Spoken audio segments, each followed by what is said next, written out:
Well, good evening, everybody, and here we are with what we will imagine will be our last Armagh Camogie Matters in 2023. We all hope we are going to be going out in the high because we are going to be reviewing a historic weekend for Armagh Camogie. We have two teams into Club All Ireland. So I have with me two legends of the game in Armagh. Further away from myself here, I have Helena Murray, outstanding player for Katie in her day and county. And beside me here, Patricia McAvoy from Crossmaglen, outstanding player also for club and county in her day. Very specifically selected for this interview because they've walked the path before of All Ireland finals. Patricia has walked a good path in 2003 with Crossmaglen when they won the All Ireland Junior Club. The first team, it was the inaugural competition that year in All Ireland Junior, and Crossmaglen were the victors. And beside Patricia, then I say we have Helena, who has also been in All Ireland, but unfortunately came out the losing end of those games. So we'll talk about that during the course of tonight's chat. So I'm going to kick off straight away, and we'll kick off with a question for both of you girls. You can fight over. You've done enough fighting on the pitch over the years. Now you can fight now, but a wee bit slower maybe than in the pace. But we're looking here, the path for Crossmaglen, they've racked up some quite high scores during the course of their campaign, particularly in Ulster and their All Ireland. In Armagh now, they got a wee bit more tougher to come out of, but in Ulster and All Ireland, they have racked up some high scores, and their defence has kept oppositions fairly low as well. So, does that reflect a team that are probably, maybe, possibly just too strong for this grade that they've been regraded in, or is there a risk they haven't really been tested, and that Saturday will be the hurdle versus St Munnagh? What's the thoughts there? Who wants to jump in first? So you could look at it both ways. Could complacency set in because you have been winning and you've also been high scoring? So that can get complacency. However, are they at that level? Maybe that's just where they are. And maybe it is the fact that they're concentrating very heavily on their defensive and the scores are coming because the work rate's there. So it can be a balance of both. So it can, but put it all in there. You never know what's going to happen in the day. True, that's true. Patricia, I know you've said earlier you've seen more Crossmaglen or growing more matches this year than you've seen Crossmaglen. So yeah. Look, I think for the girls maybe to get out of Armagh, they had with Derry Noose, it obviously, as we know, it went to the wire. I think once they get out of there, that monkey was off their back. I think their defence is quite good. We maybe give them more credit there. These girls, you have a lot of in the spine of it. You have the McMahons, Fitzpatrick's, girls like that all through the place that are getting stronger and growing with the game. You can only play what's in front of you as well. There's part of that. But the girls are very grounded. I think for me this year, I got in with the ladies football and cross. With in mind, we have something like 18 dual players. So Frances Fitzpatrick and Sinead Kiernan and Geraldine Barry come in. But Frances and I sat down with Paul. We sat before there was any training sessions, and what we said, what can we do here? As for this dual stuff, it's not working. So the whole lot was put together. We trained all the winter training. We did gym sessions. We got a strength and conditioning man in, and we split them up and put leaders through it. But why I'm saying that is, I think this year as well, it's no coincidence. You can see them fresh. This dual stuff's going on, not taken away from Paul. Paul has them. You can see their stick work. They're very sharp. They're in a great place. But to me, it's no coincidence either. They've been, their load manage has been good. And as it grows, you can see that, you can see different girls getting stronger and probably a belief. They're coming in a belief. And you mentioned some of the girls, they're quite a young team. They are, very young. The average age maybe only, will it even be 23? When you have that youth, then you have their real push and that drive. And as Patricia has said, there's drivers on that team, and that youth and enthusiasm is there. And you've mentioned the word fresh. That can be a real absolutely driver of the game. That you've got that real strength and that real want in you, and that can bring a lot of benefits to the game. And you mentioned Paul, there's no doubt Paul Monaghan will leave no stone unturned either. Paul so if you have to give In fairness, as I said, the shark, you can see it That's right. in their stick work and stuff. The girls are on the ball. They're on it. Like. Fair enough. Well, moving on then to Greenmore now. Unlike Crossmaglen, Greenmore, they've actually been tested in most of their matches to date within the county and then within Ulster. A couple of games by 2 points. The Ulster final was by 3 points. They've shown great spirit in their games, and no doubt that's going to stand to Greenmore and getting them over the line. They also seem to be a very good second half team as well. They never know when they're beaten. So they take on Athleague. Where do you think the winning of the game will be now for them? Given that, I suppose, they've had those tough games, but Greenmore, unlike Crossmaglen, they have probably a wider mix of youth and experience there. So is there any particular, and for a couple of, I know Ciara Hill, for example, is a great addition to them, come back for inches, she's been fantastic. Where do you think is going to be the emphasis there, or is it they're a 15-woman side and that's it? I think for me, it's the calmness, it's that never die attitude, and it's till the very end. So, yes, you've mentioned that it's went to the wire, but they've won. So that never do attitude, keep going to the final whistle. There's a little bit of calmness there as well with them. They don't panic. And the free taker makes a massive difference. And then the other golden child, Fiona Lahern, coming in from the sidelines, that freshness, that youth. She's an engine. She's really shining at the minute. And people aren't looking at her. So in the last match, people weren't looking at her, and look what she scored, 2-2 from play. So, Greenmore have that experience behind them. They have that drive, and it's all about the day and keeping your match focus and keeping your game plan and not changing it and sticking with it.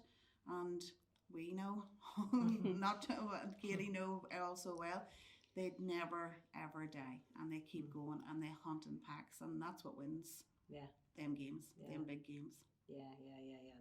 That won't quit.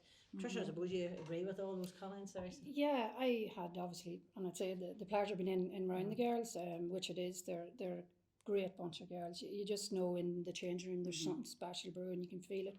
They're very positive. Their whole background, team, everything. You watch them on the field.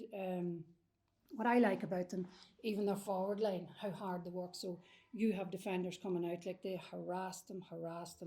And when them defenders come out, like the stuffing's not clean out of them. So the ball that they're giving out just isn't the quality that it is. They just work as a unit. They're so hard working team, and they never give up. And like that, the spine of that team, you've an awful lot of experience right through to the goalie, down through it. And it's going to come down to that. But these girls they're very grounded. They know what's coming.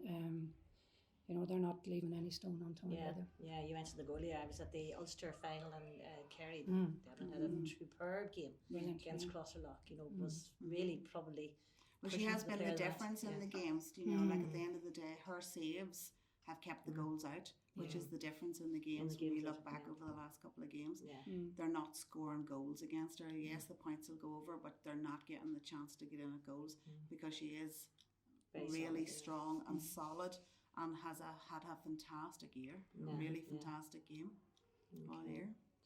And then we'll go back and to talk about Crossmaglen there earlier, because we were saying, they're Derrynoose, you mentioned earlier, I'm sure people from Derrynoose were probably sitting cringing, and understandably so, because they were so close. They pushed them. They were the toughest game that Crossmaglen had this year. They took two goals, and at that there was only 2 points in it at the end. That followed it up with the Derry Loughlin also playing in the Armagh League. There was only 3 points in that, and again those two games could have went either way. What are Crossmaglen going to need to bring to this game on Sunday?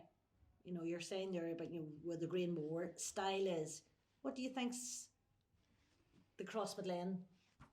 They have youth on there, a little bit more on the youthful side and that tenacity, and they're engines. They're well drilled. They're in great shape. As Patricia is saying, the dual players must give you an edge because they're at the top of their game and the top of their fitness. So that's bound to bring a lot more power and a lot more drive when you have engines that just keep going and keep going. There's some great speed up front, I think, as well. Yeah, they have, and it's near their defence like that. So that leaves the forwards, like you look up front, like, you know, you have young Eve Cassidy, these girls are only, I'm going to say 18, 19. You have Kelly Shields, then you go into, like, you've Lauren McConville, you have Megan O'Callaghan. She's a flying machine. But do you know what it is, Sally? Even been in around these girls, like I've seen them in training, and if there was ever an example of how you train is how you play, like Lauren's in that bracket as well. These girls, like they're one of them. If the near went to answer the door, they'd run. Everything's 100 mile an hour, and they bring that. They bring that to the game. Like they don't get caught. They start. Their feet hits the ground, and you have that. There's an awful energy up front in it, and I say that's going to be a big factor, and I think that should help them and should push them on. One thing I'm no doubt that the county management this year will be looking at will be no doubt these two teams. We've had a fair sprinkling of Greenmore players on the county over the last couple of years. Not so much with Cross McLean, so it would be.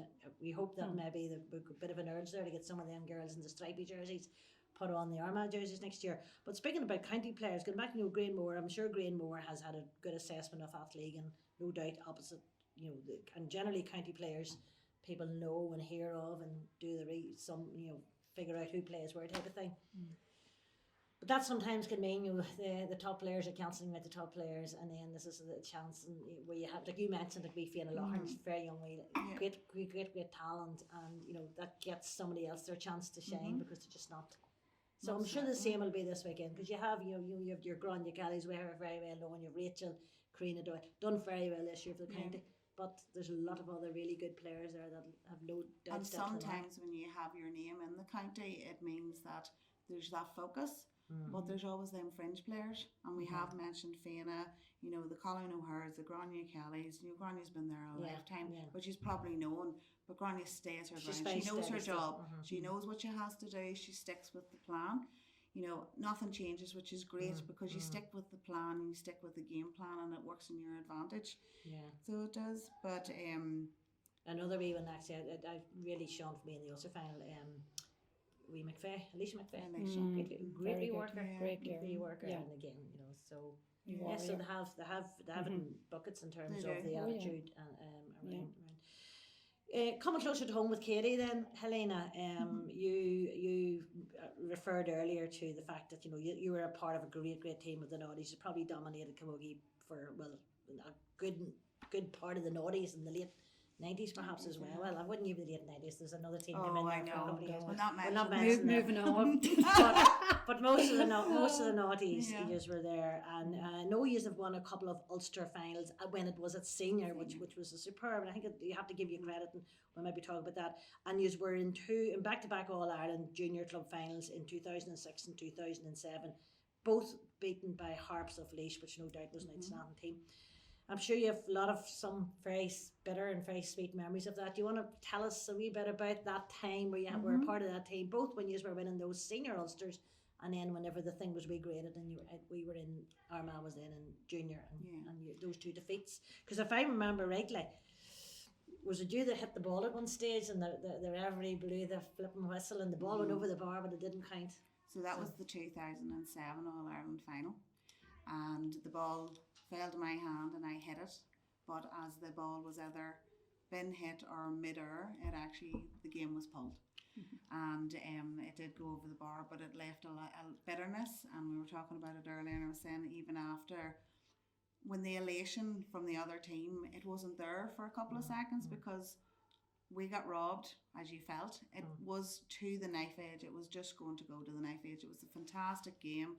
The tenacity and the guts of our girls, and just even our supporters and everybody that travelled and the people that followed us for years. And sadly, some of the people aren't with us now. Yeah. But if you mention Katie and you mention Camogie to me in the one breath, it's love of the game. It's a family. It's an awful lot of pride and a real privilege to have played with. I can't name them all because I'll forget somebody and then that'll be really bad. But we were a family. We were a really, really strong unit. You had a level of protection and a real warmth around people. And we were going with a team that kind of kicked off with Félas and we built upon it, and and we had the stalwarts of Lily and Brian, and then we had Fergal, and we had Eamon, and we had lots of people, and then we had Jim Nelson. And Jim Nelson gave us that little bit more space. So it did. And it was an outsider that pushed us through the barriers that we needed to go through. So it did. But a very inspiring team. But you'd be really privileged to play with some of them girls. And it went from the goalie right to the full forward. And you did everything as a unit. We walked down the street together. We hung out together. We went to discos together.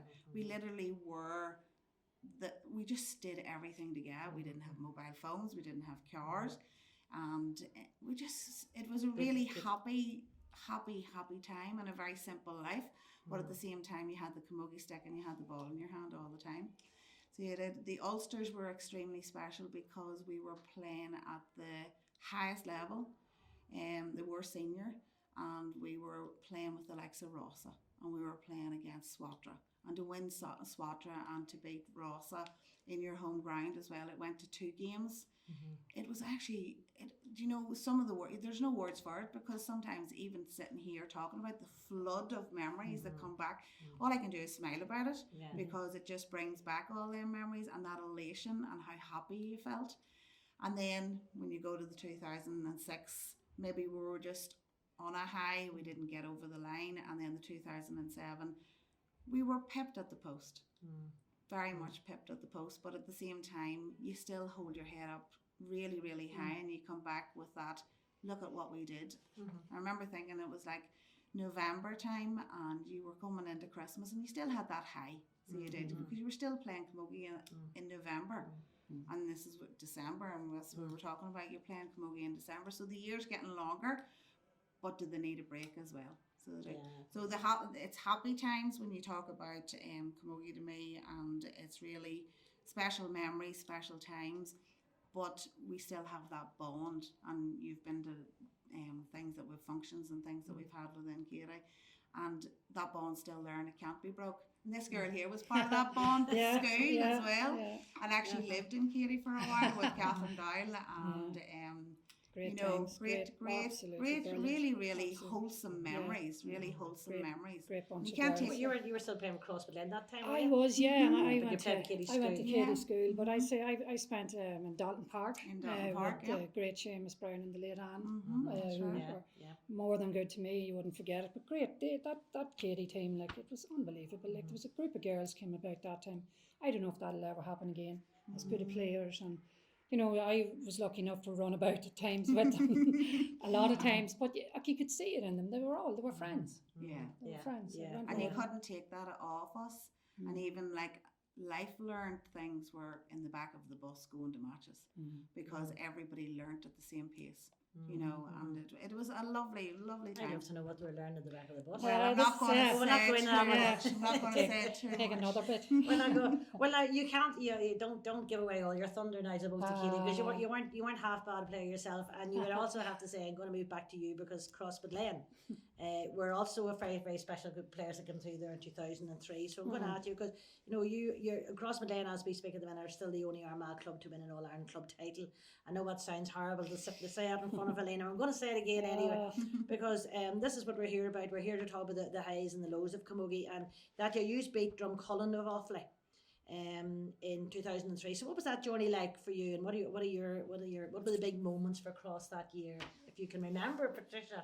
Well, Is it all a haze? you know what? A lot of it, yeah. But it's mad. Even we're talking still about the dual player. That year in Cross at the time, we had about 14 dual players, and in the football we were winning senior championships in football, where the camogie was probably struggling a bit. And that very year was the first time that we got put out in the first round. And I'll never forget it. We went to play yourselves actually about 2 days later in a championship first round. And the game was cancelled. Everybody was there and the game was cancelled. And there was no riot, no change, this was whatever. But I remember thinking, girls, you need to stop. Do you realise what's happened? This is the first time we're going to have a week here with nothing, only camogie. And it's no coincidence, not very year. That's what happened. So it rolled from that. We played Katie, obviously, the Armagh senior champions, Ulster champions. It was outrageous talent to beat them. That was in Derry News, I remember that. Then don't forget then we had Leitrim. Yeah, I remember. And that was like a big match oh that my year for you. God. I remember saying to Joan Murphy, because a lot of the girls, I was a lot older than them.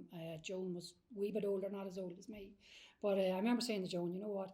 We went over, it was in Castlewell in one of the hottest days, and we went over and I said, Joan, you see this game, if we're going to move any further in this All Ireland's going to be won here. This is serious, this is. You had Maureen McLean and girls like that, like at that level, like outrageously. Club, and we're Ulster champions as well. So I remember that was a big game for us, like that. So us as girls, we started to come together, and you need a wee bit of luck. You keep all your main players in the field, no injuries, stuff like that. There was a mixed bag, you go right through it. Like you had, from the Carahers, you had the Donison girls, you had the twin O'Donnells would have pure athletes, would have run all day, and you'd up front, you had like Ailish, Pamela, you had Sharon Duncan, like a girl. If Sharon would have dabbled, Sharon had the ability to beat you in 5 minutes if she wanted. But we had all that, and you put a Cross Midland jersey on their back, and all of a sudden you have a serious army.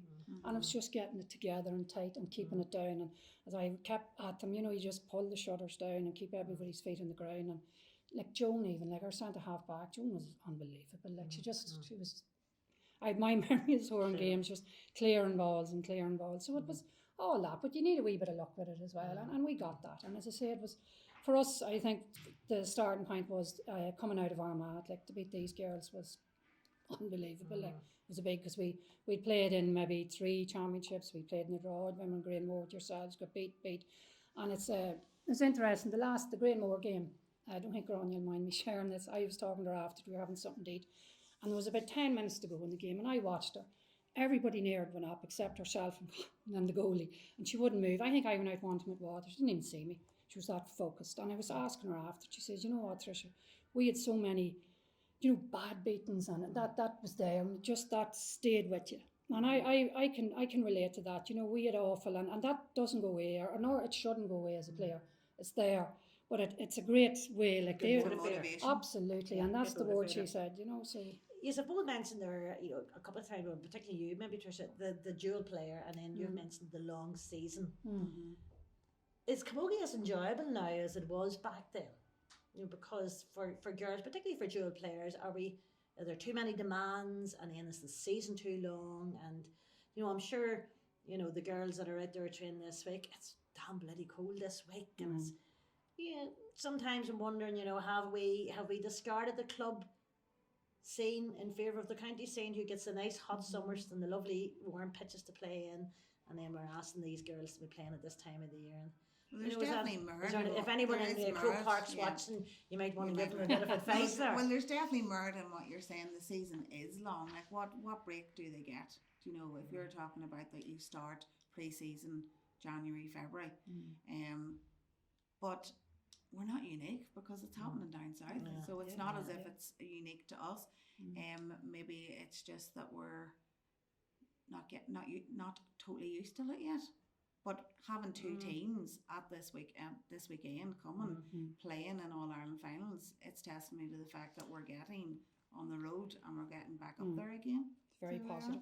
It's quite, and it can only breed success, and it can only breed down into the clubs.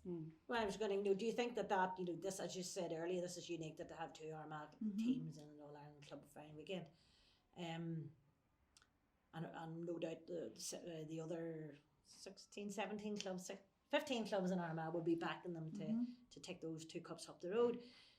What's the chances of this swinging on up into the county level? Because we haven't really made the breakthrough at county, really, for a number of years.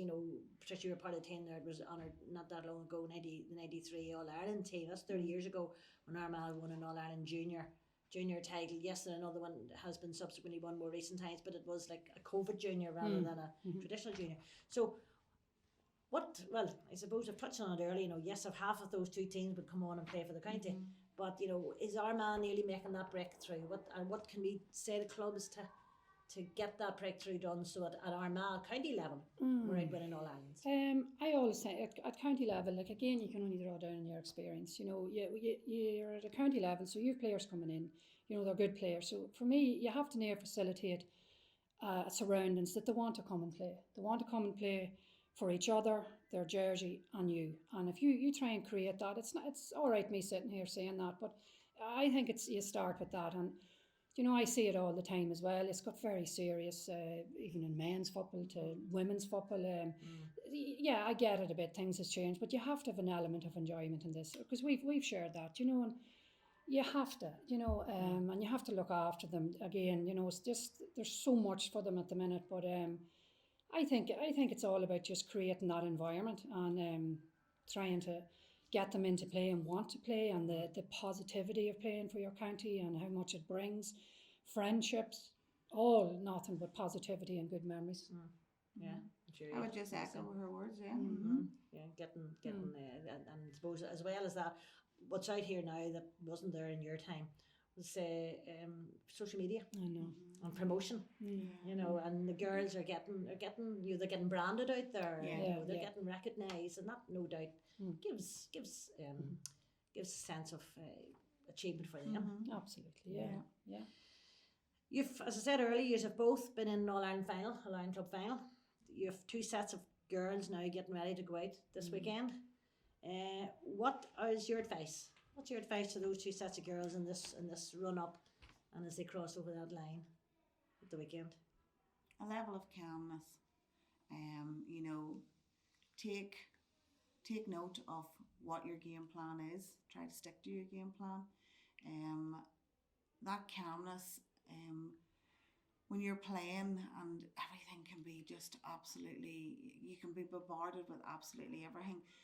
But you've been playing camogie. You know what to do. You know when to do it. You know who your friends are. You know who your players are. You know what you should be doing. And look back. You know, look back on the games. Don't think of the defeats. Go forward. And we've talked about both teams have really, really good defensive players.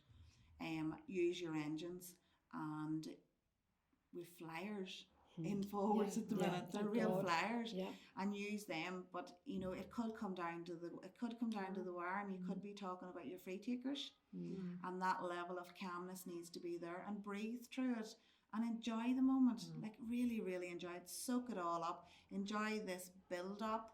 Enjoy the trip down, because you're with your family, you're with your friends, and you're also inspiring young people to play camogie, and take that all on board. But before you go out, take that moment to yourself and say, I'm in an All-Ireland final. I'm playing in an All-Ireland final. Win, lose, draw. You can't take that away from me. I am playing in an All-Ireland final, and breathe through it, definitely. Tricia? Yeah, I think this week it's a very important week for teams. I'm a big believer that shutters has to come down again. They need protected. You need to keep them grounded. If anyone press or whatever comes, there's one person sent, and that's it. It has to be, especially now the way it is. The other thing is, like, this time, you know, you have four teams.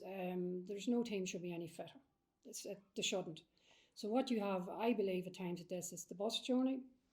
It can even be in the changing room. These games can be won, and it's what Elena says. You keep in that calmness. You know, it's a massive day. Like it's nobody's gonna die. You know, you're trying your best to keep calm, but you also have to just go and relax and enjoy it and believe in the people around you. You're not going to win every ball. It's not possible. It's the next ball. But you believe in the people on the field and the people on the line. That's all that's going to matter at this time. Nothing else. Something you said, I'm gonna as well. You'd said earlier. I don't know whether it was before we started our conversation, off air or on air, and you'd said about the going back to that ball you hit and it didn't get over the bar and the whistle went, and you almost blamed yourself. If I had hit it harder.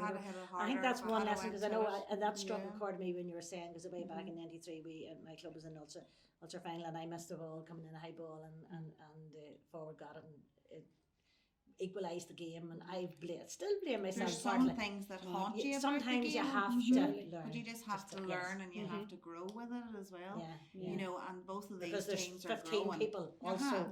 And it's that mistakes. belief. You have to believe in every single person around you and trust them implicitly, because they're your people. They are your people. On that day, that can't be won by the management. It can't be won by the supporters. You go in between the lines. It's the 15 people plus the subs that make the difference, and all you have is a ball and a stick, and believe in yourself. Yeah, very good. sound advice there from We can very never go old. now and play, will You we? can go and play. That's all. That's all right. Well, we're going to wrap up, and it's going to make the very, very hard question. I'm going to ask you to not predict the score. If you want to even go predict the score for the two games, but what do you think will be between them? So we'll start off with Cross Midlane. As I said earlier, Cross Midlane have, they defeated Middletown very well. They just narrowly got past Derry Noose. Narrowly got past Derry Loughlin, beat Kill of Cavan very well. They beat Roscommon Gales very well, and now play St Munners of Westmeath. So, do you want to predict an actual scoreline there, or do you want to say they'll win by? Or well, you're both going to say they're going to win. So Yeah, what's going to be in it? I look at see Just for stuff. fun, Yeah, I at the end of it, I'll take a point if they win. Yeah, My thing is just get down the road, get the job done, and get back home and keep it as low key as we can. Look, they have been racking up a lot of scores. If we can get the right ball into the forwards, and it's the same thing, Lena's defender, but even as a forward. I always say put a ball into someone that you'd like to receive yourself, and they have been doing that to me, putting nice balls into them. If we can do that, get the right girls in the end of it, I think we should be okay. We'll get it over the line. I'll get over the line. Enough. 1 or 2 points. Yeah. Yeah, I think with the Greenmore game, if Kerry Devlin holds on to what she's been doing all year, that stops games because they will be going out to score goals. And then you have the likes of your free takers. They make the big difference because we're not playing in lovely summertime weather where the ball travels. You're talking about ruts, you're talking about the ball sticking. We don't know what the weather's going to be like. So it can be a dirty game. So it can be stop-start. But when you have really strong free takers and calm free takers that can just step up to the mark and pop them over, that can be the winning difference. So it can. So we're going for a double. We're going for a double. Yeah. And we're going Get for her down the Armagh way. all the way. All the way. Well, listen, Helena, thank you very much indeed. Tricia, thanks very much for your expertise, and also thanks for, on behalf of all the people around Armagh, for the thrills and the spills you've given us over the years on the field. Yeah. But thanks for your time coming in here tonight. I think I've really enjoyed the conversation. I hope everybody listening has enjoyed it. I'm sure they will. And finally, just to say, on behalf of all around Armagh, is to wish Crossford Lane Rangers and Greenmore every good luck in their All-Ireland finals this weekend. What is it? Arba Havu. All right.